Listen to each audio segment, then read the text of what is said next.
À moins que tu aies passé ces 10 à 11 derniers mois sur Mars, tu as certainement entendu parler de ChatGPT. En effet, depuis tout ce temps-là, tout Internet en parle et il y a beaucoup de contenu à ce sujet. J'ai donc décidé à travers cette vidéo de te montrer comment tu peux tirer un maximum de profit de cette technologie. Si tu suis cette vidéo jusqu'à la fin, tu sauras comment transformer ChatGPT en ton assistant personnel. Si c'est pour la première fois que tu me découvres, bonjour, je suis Danielle Safira et sur cette chaîne, j'aide les petites et moyennes entreprises à créer des contenus qui convertissent et augmentent l'engagement avec Canva. Aujourd'hui, nous n'allons pas parler de Canva, mais plutôt de ChatGPT, qui est une intelligence artificielle générative qui révolutionne Internet et également notre façon de travailler. Maintenant, je partage avec toi l'écran de mon ordinateur pour te montrer comment tirer réellement profit de ChatGPT. Nous allons commencer par la définition de ce que c'est que ChatGPT. GPT signifie Generative Pre-trained Transformer. Autrement dit, ChatGPT est un modèle d'apprentissage automatique qui va générer du contenu, texte ou image. C'est un robot qui est conçu par l'entreprise OpenAI.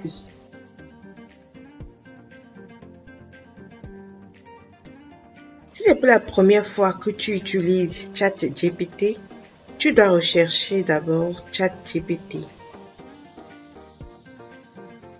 sur ton moteur de recherche, bien sûr, et tu cliques sur la première réponse qui vient avec OpenAI.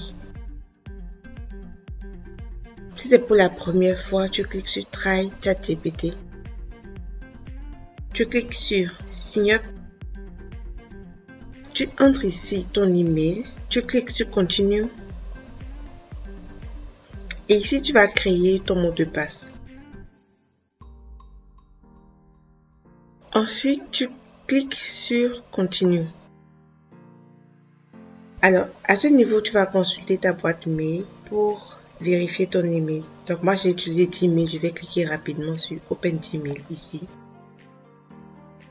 Et vous voyez le mail de OpenAI. Je clique, j'ouvre le mail et je clique sur Verify Email. Là, je vais mettre mon nom. Tu vas mettre aussi ton nom. Une fois que c'est fait, tu cliques sur Continue. Tu entres ton numéro de téléphone et tu vas recevoir un code sur ce numéro de téléphone. Ensuite, tu cliques sur Commence le puzzle. En fait, ceci, c'est un test pour vérifier que ce n'est pas un robot.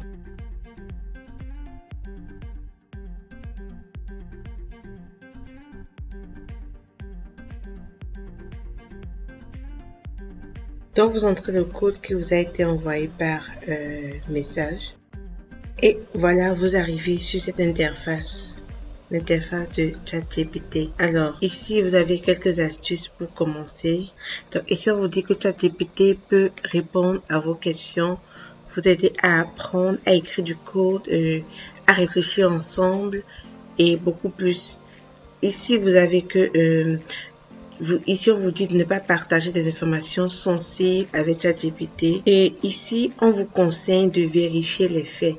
Donc, bien que ChatGPT essaie de vous donner des informations exactes, il n'est pas utile pour donner des conseils. Donc, il faut toujours vérifier les informations. Voilà. Donc, vous cliquez sur OK. Alors, ça, c'est assez récent. Donc, et découvrir un aperçu anticipé de ChatGPT dans votre langue. Jusqu'à présent, moi, j'utilise ChatGPT en anglais parce que les réponses sont plus fiables. Je n'ai pas encore testé honnêtement l'alpha. Donc, peut-être à la fin de cette vidéo, je vais cliquer sur rejoindre l'alpha pour voir ce que ça donne. Et sachez qu'il y a la fonctionnalité gratuite et la fonctionnalité payante qui est ChatGPT 4, GPT-4. Jusqu'à aujourd'hui, je n'ai qu'utilisé que la version gratuite. Donc ici, vous avez une idée de ce que vous pouvez faire avec ChatGPT. Et ici, là où c'est mis Send a Message, tu peux mettre ta question, ce qu'on appelle une invite ou un prompt.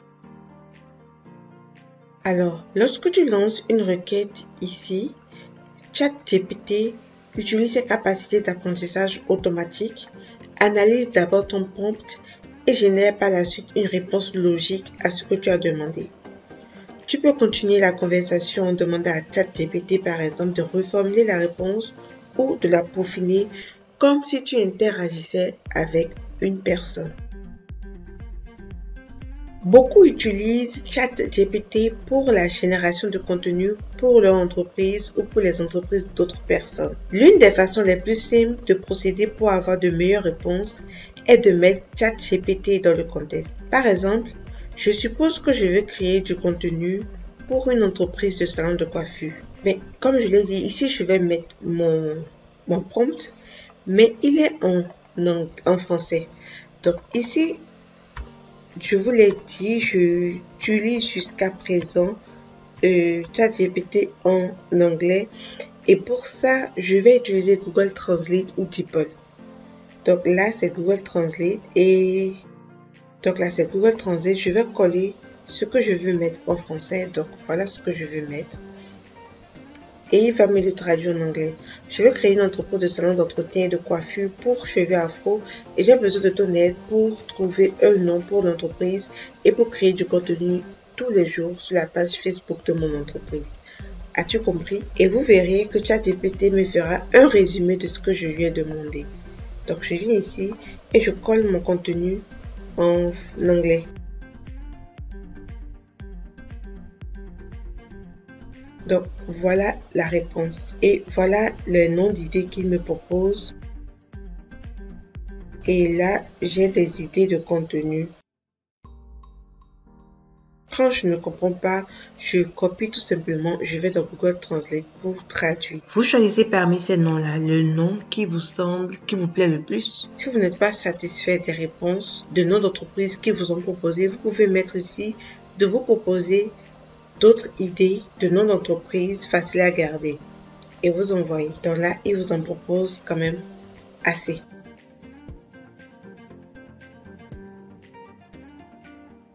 Ici, ChatGPT m'a proposé plutôt une stratégie de communication. Par exemple, donner des conseils sur les cheveux un jour, les mardis, parler des fonctionnalités des produits, faire des vidéos tutoriels et j'ai copié la première proposition ici dans Google Translate. Vous pouvez mettre la vidéo sur pause pour voir de quoi il s'agit concrètement.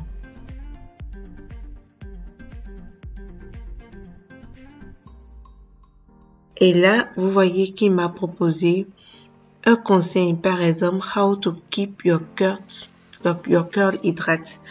Comment garder vos boucles hydratées. Donc, je vais copier cette idée de publication là et la coller juste là en lui demandant de me créer la publication en question. Donc, un contenu, un post, une publication. Donc là, je lui demande de me générer une publication Facebook sur comment garder les boucles hydratées.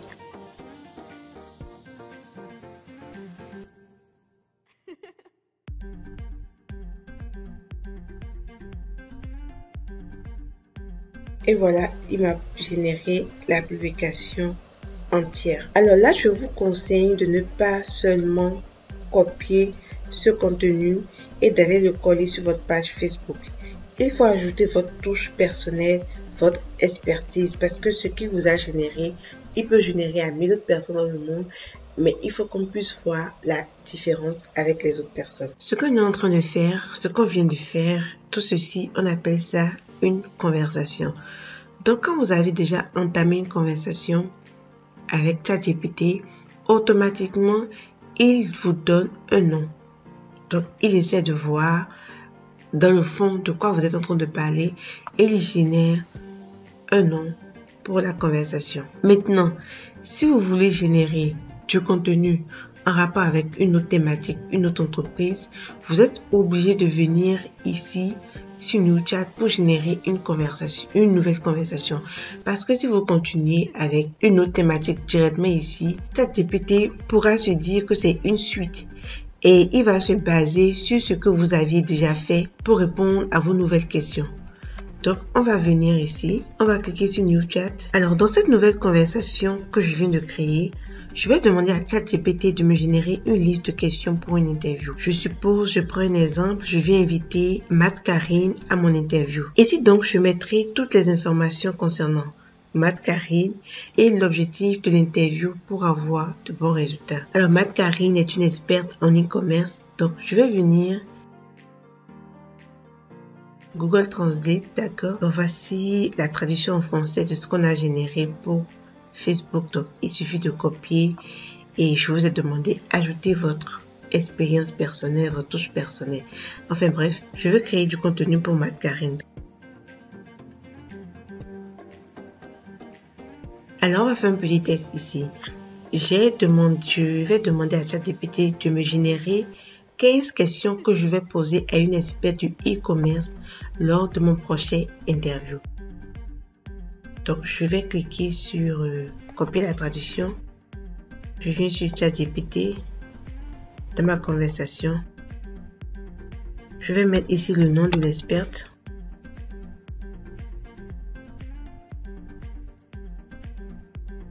Donc là, vous voyez qu'automatiquement, il m'a nommé la conversation. Après, vous pouvez cliquer sur le crayon pour modifier le nom de la conversation ou carrément supprimer la conversation. Donc, je vais copier ça dans Google Translate. On va analyser quelques réponses. Pouvez-vous décrire brièvement votre parcours et votre expérience dans le secteur du commerce électronique? Quelles sont les tendances les plus importantes que vous avez observées dans le commerce électronique au cours de l'année écoulée?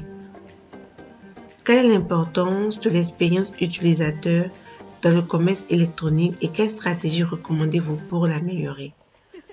Pourriez-vous partager quelques stratégies efficaces pour optimiser les listes et les descriptions de produits afin de stimuler les ventes? Je peux aller plus bas. Comment les entreprises de commerce électronique peuvent-elles concilier le besoin de personnalisation et les préoccupations des clients en matière de confidentialité? Bon, je ne peux pas tout lire, mais vous avez vu déjà les quelques questions. Vous pouvez mettre sur pause et lire. Maintenant, je vais être un peu plus précise et de me donner plus d'informations sur les objectifs que je vais atteindre lors de mon interview et vous verrez que les réponses seront plus précises et iront dans le sens de mes objectifs.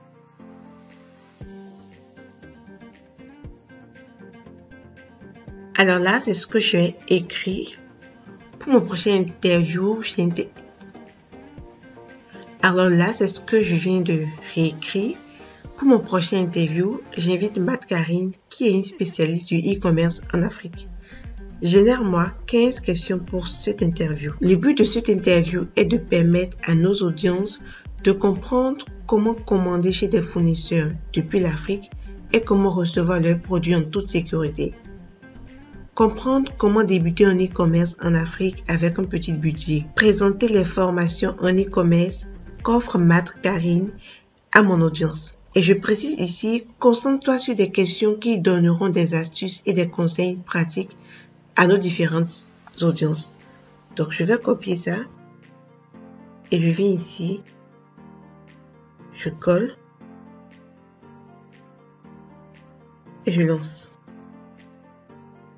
Là, je vais copier ceci. On ira dans Google Translate pour que vous puissiez voir déjà les différences qu'il y a entre les questions. J'en suis sûre qu'il y aura une différence. Les questions seront plus précises ici. Donc, je vais copier ici. Regardez déjà la première question. Pour ceux qui cherchent à s'approvisionner en produits en Afrique, quelles sont les étapes clés pour garantir une chaîne d'approvisionnement sûre et fiable? Première question, vous voyez déjà la différence. Pourriez-vous partager quelques idées sur la manière d'identifier des fournisseurs dignes de confiance et d'éviter les escroqueries potentielles lors de la commande de produits en provenance d'Afrique? Pourriez-vous partager quelques idées sur la manière d'identifier des fournisseurs dignes de confiance et d'éviter les escroqueries potentielles lors de la commande de produits en provenance d'Afrique? Quelles considérations en matière d'expédition et de logistique les gens doivent-ils garder à l'esprit lors de l'importation de produits en provenance de pays africains? Je pense qu'il a un peu mal compris. On ne veut pas forcément commander des produits d'Afrique, on veut commander des produits qui viennent d'ailleurs. Donc peut-être au niveau de la question ici, je n'ai pas été précise. Alors je peux modifier ça parce que là, cette partie-là, je pense qu'il n'a pas bien saisi. Donc déjà, on va voir le reste des questions avant de venir. Je vais vous montrer comment vous pouvez modifier vos réponses. Donc ici, vous voyez quelles considérations en matière d'exposition et de logistique les gens doivent-ils garder à l'esprit? Pouvez-vous recommander des méthodes de paiement rentables et sécurisées pour les transactions internationales avec des fournisseurs africains? Comment les petites entreprises et les entrepreneurs obligés limités peuvent-ils se lancer dans le e-commerce en Afrique? Et quelles sont les stratégies à faible coût pour lancer une boutique en ligne? Donc vous voyez déjà, c'est totalement différent de ce qu'on a généré tout à l'heure. Donc, plus vous êtes précis dans votre demande, dans votre prompt, plus vous aurez des réponses précises. Pourriez-vous donner quelques questions sur la création d'une forte présence en ligne et d'une image de marque pour une entreprise de commerce électronique en Afrique? Je vais vous laisser mettre peut-être sur pause et lire le reste. Si vous pensez que quelque part ChatGPT ne vous a pas bien compris ou que vous vous êtes mal exprimé, je vais vous montrer maintenant comment vous pouvez faire pour modifier cela. Donc, dans notre cas précis, je vais revenir et lui préciser que il ne s'agit pas de fournisseurs africains, mais des fournisseurs qui sont pour la plupart en Occident ou en Chine.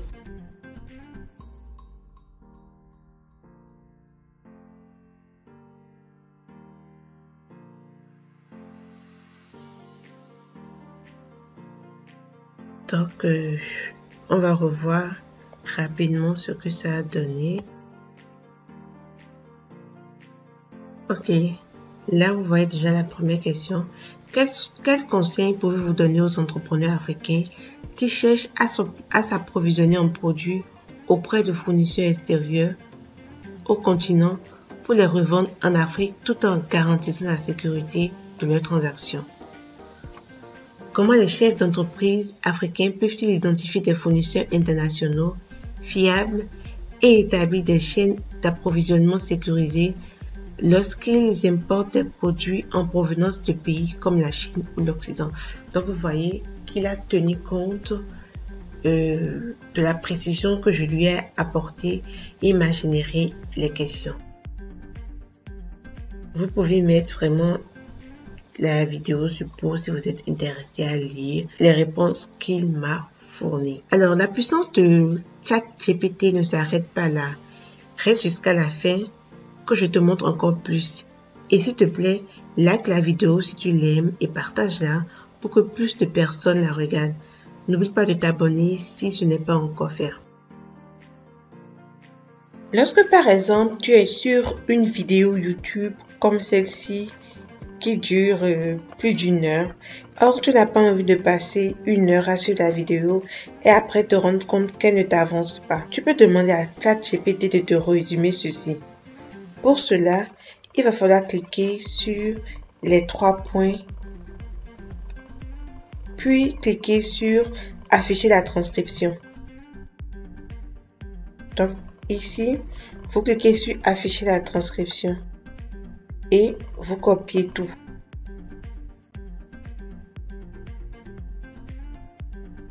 Vous venez sur Google Translate et vous collez la transcription.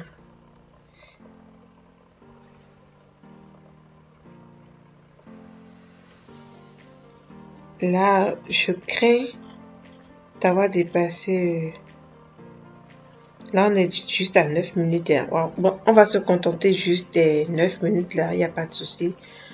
Donc, je vais copier ça. Je vais me rendre sur ChatGPT. Alors, je vais devoir créer une nouvelle conversation. Je vais coller la traduction de la transcription ici. Et je retourne sur Google Translate pour formuler mon prompt. Voici ce que je vais demander à ChatGPT. Résume-moi cette vidéo à propos de la création de boutiques en ligne avec WooCommerce. S'il te plaît, structure ta réponse de la manière suivante. Crée un paragraphe séparé pour chaque étape, explique chaque étape en un paragraphe et crée un grand titre pour chaque étape. Donc, je vais copier la version anglaise, aller sur ChatGPT et coller. Là, je colle ici le script de la vidéo. 2 points. Je colle le script de la vidéo. Voilà. Je lance la requête. En fonction du script que je lui ai donné, voici le résumé. Ça fait environ 9 minutes. Voici en 9 minutes ce qu'il m'a produit. Je trouve que c'est pas mal. Donc, je peux copier. Je vais copier ça et aller sur ChatGPT pour voir un peu ce qu'il a dit. Le résumé qu'il m'a produit a été organisé exactement comme je l'ai demandé. Chaque étape est décrite en un paragraphe. Chaque étape est résumée en un paragraphe et chaque étape a un titre.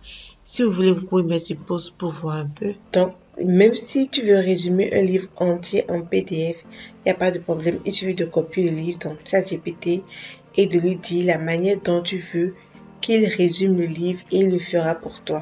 Donc, après avoir vu le résumé, si vous êtes convaincu par le résumé, vous pouvez soit lire le livre en entier ou regarder la vidéo YouTube en entier.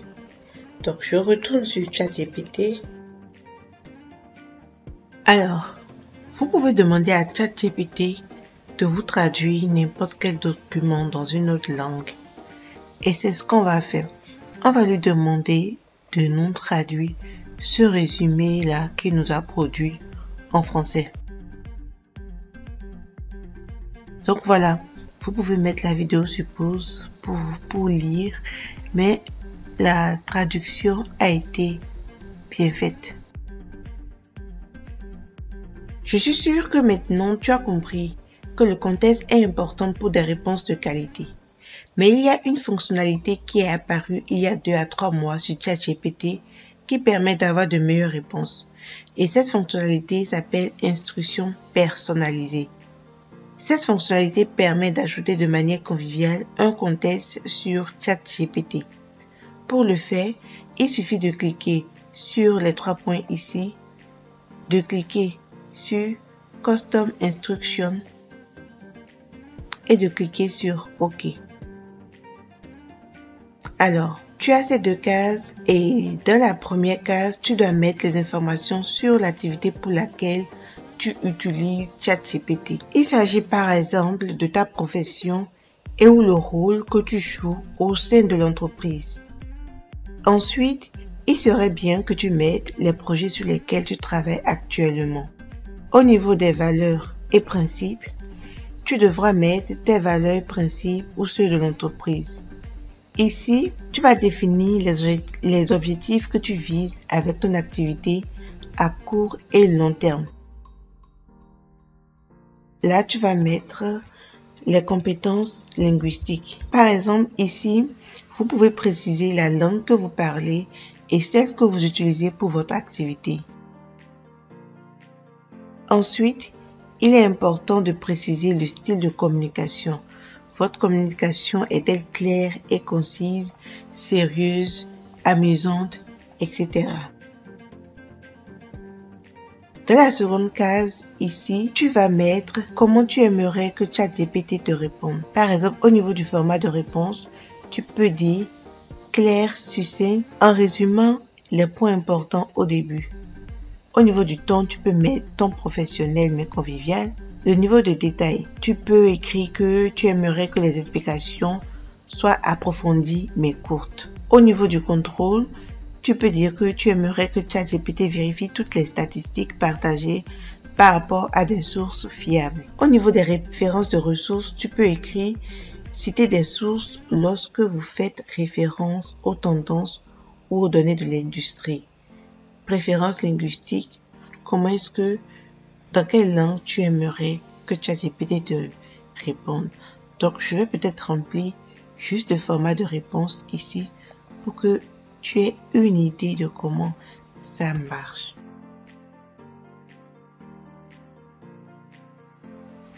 Donc, voilà les points minimums que doit contenir ces deux cases. Donc, essayez de les remplir et n'oubliez pas que vous êtes limité à 1500 mots. Normalement, ça devrait suffire sans problème. Une fois que tu as fini, tu cliques sur Save. Étant donné que je n'ai pas tout rempli, je ne vais pas le faire. Je vais juste cliquer sur Cancel et le faire après. Le dernier point que nous allons voir ensemble, c'est rejoindre l'alpha. Donc, nous allons le faire ensemble. Donc là, on peut cliquer sur Nouveau chat. Puisque nous sommes en octobre, au moment où je tourne cette vidéo, je vais lui demander de me rédiger un article de blog sur le cancer du sein.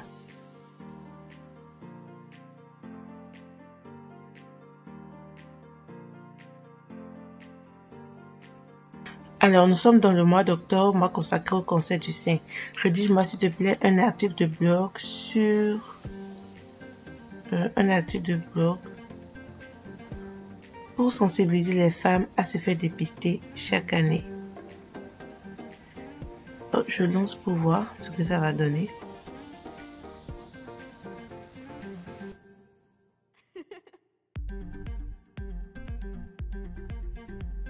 Alors, c'est plutôt satisfaisant la réponse. Il n'y a pas eu de faute, il n'y a pas eu d'erreur. Donc, c'est super.